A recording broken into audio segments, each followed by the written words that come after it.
طريق طب كده وبراحتك كده وبراحتك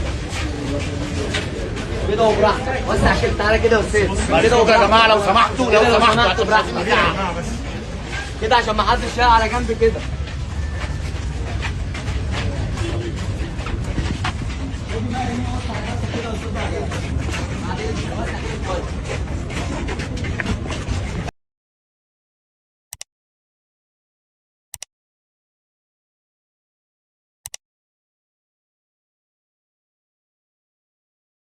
غيب الموت صباح اليوم الأحد الفنانة المصرية سمية الألفي عن عمر يناهز 78 عاماً بعد صراع طويل مع المرض.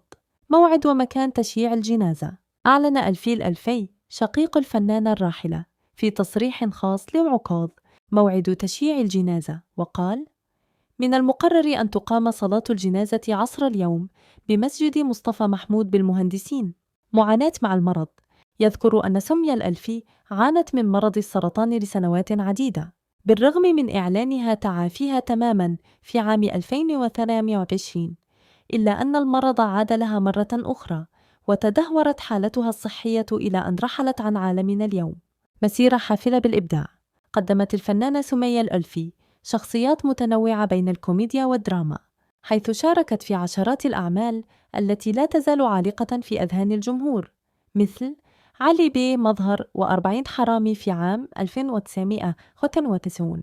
وعلى مدار مسيرتها قدمت أكثر من 100 عمل بين السينما والمسرح والتلفزيون، وتميزت بقدرتها على التحول بين الأدوار الكوميدية والتراجيدية ببراعة، كما شاركت في مسلسلات رمضانية ناجحة مثل العطار والسبع بنات 2080 وليالي الحلمية. حياتها الأسرية. وولدت سمية الألفي في مدينة أبو كبير محافظة الشرقية 28 يوليو 1952، وكان ظهورها الأول في مسلسل أفواه وأرانب. وتزوجت أول مرة من الفنان فاروق الفيشاوي، ولها منه ولدان هم أحمد وعمر، إلا إنها انفصلت عنه بعد ذلك. كما تزوجت من الملحن مودي الإمام، وبعده المخرج جمال عبد الحميد والمغني مدحت صالح، وكانت فترة الزواج قصيرة جدا.